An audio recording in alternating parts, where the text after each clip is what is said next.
हमें तो प्लूटो ने लूटा, नेपच्यून में कहाँ दम था, और मिटियोर भी वहीं पे गिरा जहाँ पे मेरे सर के नीचे छत नहीं था।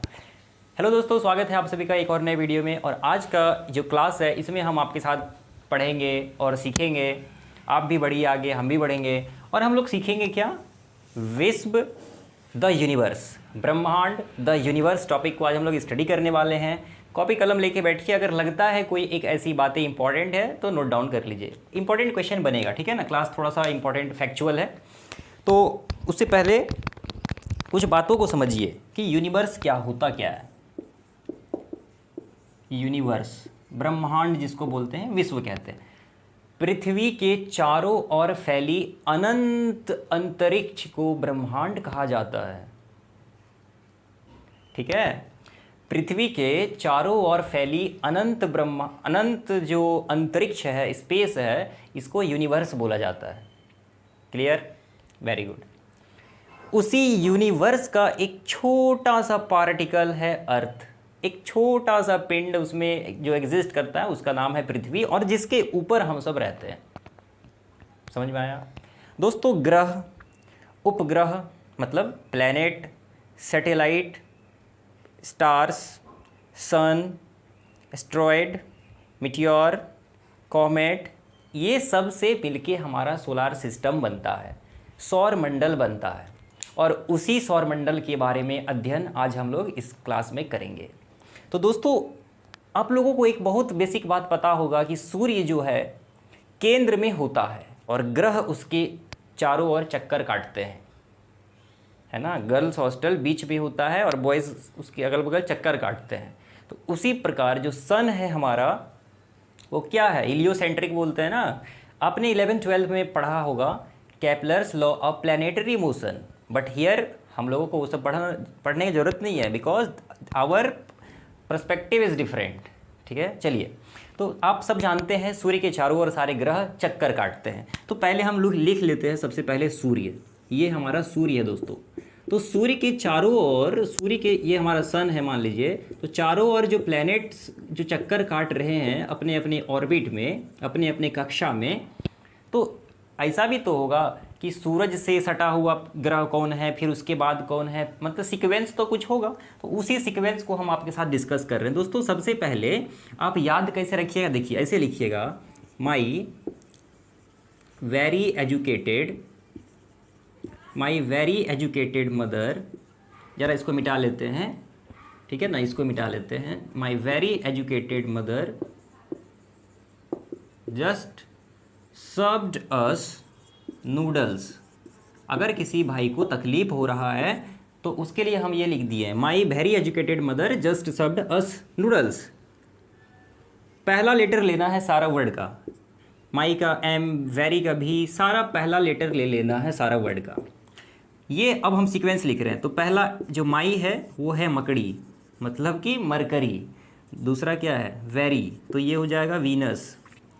तीसरा क्या है दोस्तों? एजुकेटेड का ई, तो हमारा ये हो गया अर्थ। फिर है मदर, तो ये हो गया मार्स, मंगल। उसके बाद यहाँ पे लिख देते हैं जस्ट, तो ये हो गया हमारा जुपिटर। जुपिटर के बगल में आप देख रहे हैं सर्व्ड का एस, तो ये हो गया सैटर्न। सैटर्न के बाद अस का यू हो गया यूरेनस। उसके बाद नूडल्स का हो गया नेपच्यून। अब किसी को लग रहा होगा प्लूटो भी तो है, तो देखो प्लूटो जो ग्रह था दोस्तों, उसका खोज कब हुआ था? 1930 में हुआ था, ठीक है। 1930 में खोज हुआ था। लेकिन दुख की बात यह है कि 24 अगस्त, ठीक 24 अगस्त 2006 में वो ग्रह होने का जो पद है वो खो दिया। बोलते ना कि बेटा अगर तू एग्ज़ाम में फेल हो गया तो मुझे अपना बाप मत बुलाना। तो बेटा का जब रिज़ल्ट आता है तो वो अपने पापा के पास जाता है और कहता है, रामलाल आज तूने अपना बाप कहलाने का हक खो दिया है। सो इन दैट वे प्लूटो भी ग्रह का पद पे नहीं रहा। इस दिन को जो एसोसिएशन है उसको क्या कहते हैं? वो जो खगोल संघ एक होता है दोस्तों, IAC या ओ कहते हैं, IAO कहते हैं, ठीक है, जो भी है। तो वो मान लिया कि ये अब प्लूटो ग्रह नहीं रहा, ठीक है। चलिए अब फटाफट से बात करते हैं। ये हमारे पास 8 जो ग्रह हैं सेपरेट स्टडी करते हैं, ठीक है। देखिए ये आठों ग्रह जो है दोस्तों सूर्य का चारों ओर चक्कर लगा रहा है। सबसे बड़ा ग्रह है जुपिटर। सबसे बड़ा ग्रह कौन है? सबसे बड़ा प्लेनेट है जुपिटर। दोस्तों सबसे बड़ा ग्रह है जुपिटर। सूरज से सबसे सटा हुआ ग्रह कौन है? तो मरकरी है। जैसे अगर आप सोलार सिस्टम में देखेंगे तो सूरज के सबसे निकटतम प्लेनेट है मरकरी।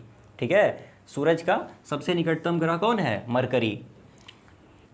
अब आप लोग को फटाफट से लिखते जाना है। ये जो मार्स देख रहे हैं मंगल ग्रह, इसको रेड प्लेनेट भी बोलते हैं। मंगल ग्रह जो देख रहे हैं इसको रेड प्लेनेट भी बोलते हैं। ठीक है, उसके बाद आइएगा वीनस। वीनस जो है दोस्तों पृथ्वी से सटा हुआ ग्रह है।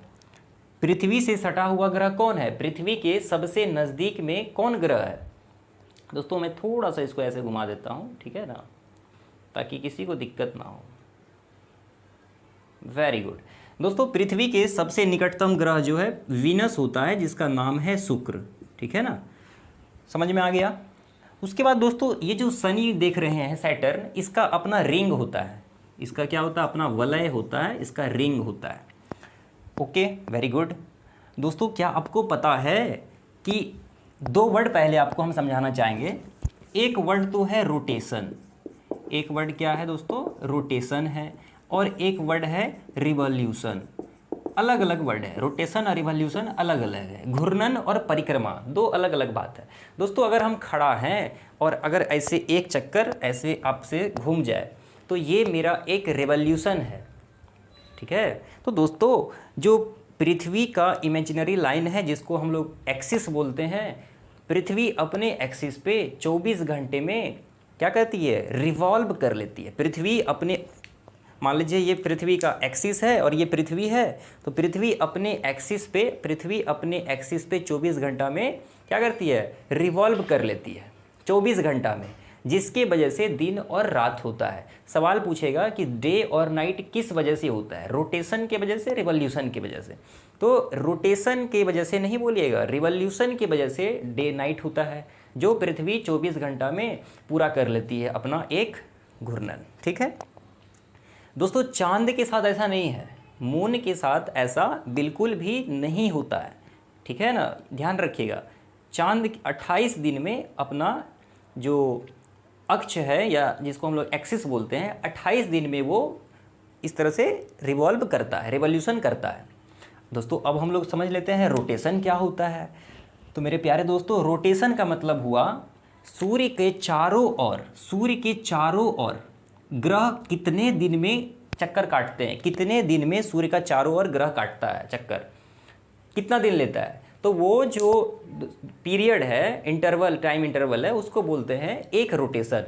तो एक साल जो होता है जिसको हम लोग बोलते हैं 1 ईयर, मतलब कि 365 दिन दोस्तों हम लोग बोलते हैं जिसको, ठीक है ना, जिसको हम लोग क्या बोलते हैं? 350। तो दोस्तों मैं ये बोल रहा हूँ कि पृथ्वी अपना सूर्य के चारों ओर जो चक्कर है, एक चक्कर 365 दिन, ठीक है, यहाँ पे हम लिख रहे हैं 365 दिन 5 घंटा, 365 दिन 5 घंटा 59 मिनट और 16 सेकेंड में एक परिक्रमा सूरज का पृथ्वी करती है। 365 दिन 5 घंटा 59 मिनट 16 सेकेंड। तो ऐसा हम लोग मान लेते हैं अपने कन्वीनियंस के लिए कि 365 दिन 6 घंटा में पृथ्वी सूर्य के चारों ओर चक्कर काटती, एक चक्कर। और ये जो 6 साल हर बढ़ रहा है ना, 6 साल 6 साल 6 साल 6 साल, ये 4 साल में एक दिन बन जाता है और वही लीप ईयर में ऐड हो जाता है। तो हम लोग बोलते हैं 366 दिन होता है एक लीप ईयर में। तो ये 6 घंटा जो बढ़ रहा है ये है, समझ में आ गया? रिवॉल्यूशन और रोटेशन किसको बोलते हैं दोस्तों? बुध, मैंने आपको बोला था मरकरी के बारे में, मकड़ी के बारे में, 88 दिन लेता है। 88 दिन में सूरज का एक चक्कर लगा लेता है। कौन? मरकरी। दोस्तों ये जो मरकरी है 88 दिन में सूरज का एक चक्कर लगा लेता है। बात समझिएगा। वीनस जो है दोस्तों, वीनस को लगता है कितना? 225 दिन।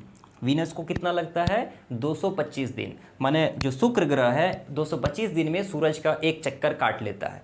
दोस्तों पृथ्वी का हम आपको बता ही दिए। मंगल ग्रह दोस्तों जो है 11 साल 9 महीना 11 साल 9 महीना में सूरज का एक चक्कर काटता है मंगल। जुपिटर दोस्तों 29 साल, जुपिटर जो है 29 साल 5 महीना में सूरज का एक चक्कर काटता है। उसके बाद दोस्तों ये जो आप देख रहे हैं सैटर्न, तो सैटर्न का कितना है दोस्तों 84 साल। 84 साल में जो मेरा सैटर्न है वो अपना सूरज का एक चक्कर लगाता है। और यूरेनस जो है दोस्तों ये हमारा कितना लगाता है 164 साल। ठीक है, यूरेनस कितना लगाता है 164 साल। तो ये कुछ इस प्रकार से डेटा होता है। ठीक है, तो हमको ये सब उतना इम्पोर्टेंट नहीं है, आपको ये वाला पृथ्वी का पता रहना चाहिए, मरकरी का पता रहना चाहिए। ठीक है, उसके बाद दोस्तों हम थोड़ा सा आगे बढ़ते हैं। तो पहले हम लोगों को इसको क्या करना पड़ेगा, इरेज करना पड़ेगा दोस्तों। ठीक है ना,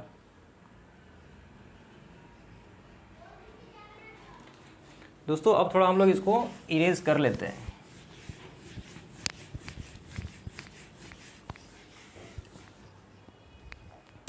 और थोड़ा अब हम लोग बात करेंगे कि आकाश गंगा क्या होता है। देखिए दोस्तों, आकाश गंगा जो होता है तारों का एक पुंज है। तारों का क्या है, एक पुंज है दोस्तों। ठीक है, जिसमें असंख्य तारे हैं, अनगिनत तारे हैं। और खगोल शास्त्रियों के अनुसार ब्रह्मांड में सैकड़ों अरब गैलेक्सीज मौजूद एग्जिस्ट करते हैं, माने 10 का पावर 11 गैलेक्सी मौजूद है। और दोस्तों एक गैलेक्सी में 10 का पावर 11 स्टार्स है। समझ रहे हैं कितना बड़ा होता है। और ये आकाशगंगा हम लोग बोलते हैं आकाशगंगा। ठीक है, मिल्की वे बोला जाता है कहाँ पे, यूरोपियन कंट्री में। और यूनानी भाषा में जो दोस्तों है इसको बोला जाता है गैलेक्सी। ठीक है, तो समझ लेते हैं मिटियोर क्या होता है, कॉमेट क्या होता है, एस्ट्रॉइड क्या होता है। देखिए मिटियोर्स जो है इसको उल्का पिंड बोलते हैं हम लोग हिंदी में। क्या होता है उल्का, देखिए मतलब कि अंतरिक्ष में मौजूद जो है, जो धूल कण है, गैसीय पिंड है, जब वो पृथ्वी के निकट होते हैं तो पृथ्वी के गुरुत्वाकर्षण बल की वजह से वो पृथ्वी पर आने लगते हैं, गिरने लगते हैं। और घर्षण की वजह से, फ्रिक्शन की वजह से वो जलने लगते हैं। ठीक है, जलने लगते हैं और उसके वजह से वो चमकता हुआ हम लोगों को दिखाई पड़ता है। और लगभग केस में क्या होता है, ये उल्का घर्षण की वजह से वो जलकर वायु आसमान में ही ख़त्म हो जाता है। ठीक है, लेकिन कुछ कभी कभी क्या होता है कि कुछ भाग नहीं जलता है और वही पृथ्वी पर चट्टान के रूप में आप सुनते होंगे कहीं पे गिरता है, वो मिटियोर है। कॉमेट क्या होता है, इसको बोलते हैं पुच्छल तारा। इसको बोलते हैं पुच्छल तारा। दोस्तों पुच्छल तारा जो होता है ये बेसिकली इसमें क्या होता है, बर्फ़ का एक न्यूक्लियस कोर होता है जिसमें आइसी सब्सटेंस होता है, आइसी सब्सटेंस होता है। और जब ये आइसी सब्सटेंस सूर्य के निकट होता है ना, तो वो आइस वेपोरेट हो जाता है, इवापोरेट हो जाता है, वाष्पित हो जाता है। और इसका गति जो है वो बढ़ जाता है। सूर्य के चारों ओर चक्कर लगा रहा है, इसका गति बढ़ गया। और जब ये सूर्य के निकट आता है तो ये ऐसा मतलब कि अपना शेप बनाता है। देखिए इस प्रकार से, इस प्रकार से कि इसका जो पूंछ है वो सूरज के विपरीत दिशा में हो और उसका जो हेड है, ये जो टेल है वो उल्टी दिशा में हो और ये हेड सूर्य के निकट दिशा में हो, सामने दिशा में हो। ठीक है, ये होता है हमारा, क्या कहते हैं इसको, कॉमेट कहते हैं। इसको क्या कहते हैं हम लोग, पुच्छल तारा बोलते हैं। समझ में आ गया आप लोगों को पुच्छल तारा क्या होता है। ठीक, उसके बाद हम लोग एस्ट्रॉइड के बारे में जान लेते हैं। एस्ट्रॉइड को हम लोग बोलते हैं क्षुद्र ग्रह। क्या बोलते हैं, क्षुद्र ग्रह। तो जो हमारा मार्स का और जुपिटर का जो बेल्ट है ना, मार्स का और जो हमारा विनस का जो बेल्ट है, इसके बीच बहुत सारे ऐसे छोटे छोटे पिंड है जो ग्रह के जैसे ही सूर्य के चारों ओर चक्कर काट रहे हैं, सूर्य के चारों ओर चक्कर काट रहे हैं। ठीक है, जिसको हम लोग क्या बोलते हैं, एस्ट्रॉइड बोलते हैं। क्या बोलते हैं, एस्ट्रॉइड बोलते हैं। दोस्तों इसके बाद हम लोग एक बात कर लेते हैं सैटेलाइट के बारे में। देखिए सैटेलाइट के बारे में क्या होता है सैटेलाइट। तो सैटेलाइट को उपग्रह बोलते हैं। ये दो तरह का होता है, एक तो नेचुरल, एक आर्टिफिशियल। तो देखिए दो हमारे सोलर सिस्टम में दो ऐसे प्लैनेट होते हैं दोस्तों, दो ऐसे प्लैनेट है जिसका कोई भी उपग्रह नहीं है नेचुरल। तो पहला क्या है वो, तो बुध है जिसको मरकरी बोलेंगे, और दूसरा हमारा वीनस है। मरकरी और वीनस का कोई भी नेचुरल सैटेलाइट नहीं है। बात समझ में आया। सैटर्न का जो सबसे बड़ा सैटर्न का दोस्तों जो सबसे बड़ा सैटेलाइट है उसका नाम है टाइटन। उसका क्या नाम है दोस्तों? टाइटन नाम है उसका। बात समझ में आया? और देखिए सबसे बड़ा एस्ट्रॉइड जो है उसका नाम है सीरस। ठीक है, सबसे बड़ा एस्ट्रॉइड का क्या नाम है? सीरस। बात समझ में आ गया इतना? अब इसको हम लोग इरेज करते हैं।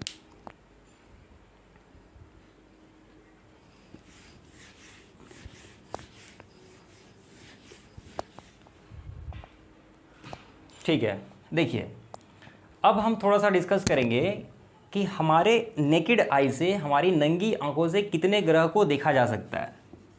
How many planets can be seen from our naked eyes. दोस्तों इसका आंसर है 5 ऐसे प्लैनेट्स हैं जिसको हम अपने आंखों से देख सकते हैं, नेकेड आई से देख सकते हैं। 5 ऐसे प्लैनेट्स हैं। बात समझ में आ गया? ठीक है, उसके बाद दोस्तों अब हम लोग थोड़ा सा ये समझ लेते हैं कि सूरज एक तारा है। हम सब जानते हैं, बचपन से सब पढ़ते आ रहे हैं कि सूर्य एक तारा है। तो दोस्तों सूरज के बाद सबसे निकटतम तारा का क्या नाम है?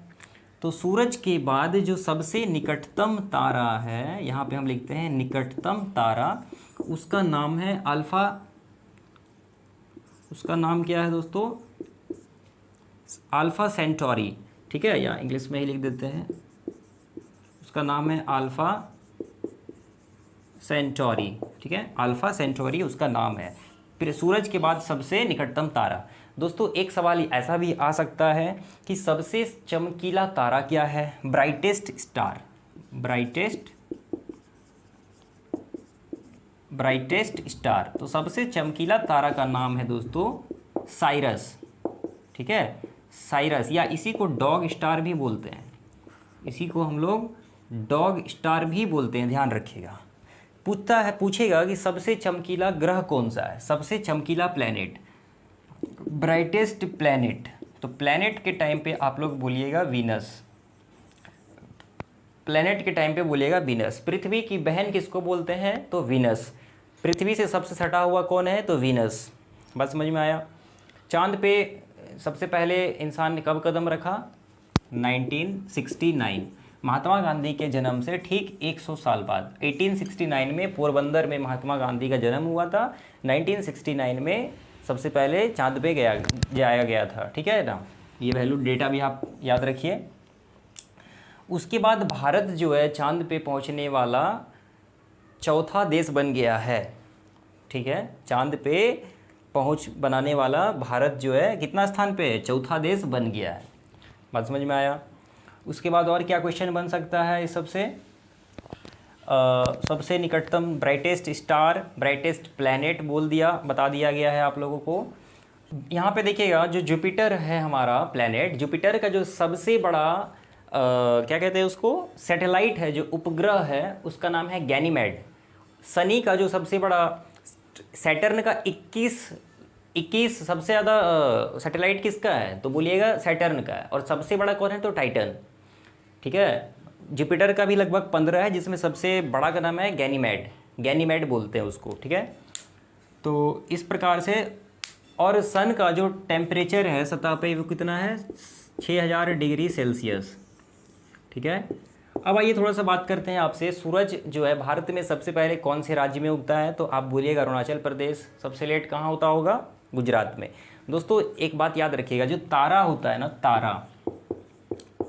तारा जो है दोस्तों, ये ईस्ट से वेस्ट की ओर चलता है, इस डायरेक्शन में चलता है। पूरब से पश्चिम की ओर चलता है। लेकिन दोस्तों जो ग्रह है, जो प्लैनेट होता है ना, वो वेस्ट से वेस्ट टू ईस्ट डायरेक्शन में चलता है। प्लैनेट्स किस डायरेक्शन में घूम रहा है? Waste to east. तारा का क्या है? East to west. बात समझ में आया? तो ये ध्यान रखिएगा। और दोस्तों तारा जो चमकता है वो वायुमंडलीय किस घटना के कारण होता है? तारे का जो चमकना है, ट्विंकलिंग ऑफ स्टार्स, किस फेनोमेना पे बेस्ड है? तो आप बोलिएगा एटमॉस्फेरिक रिफ्रैक्शन।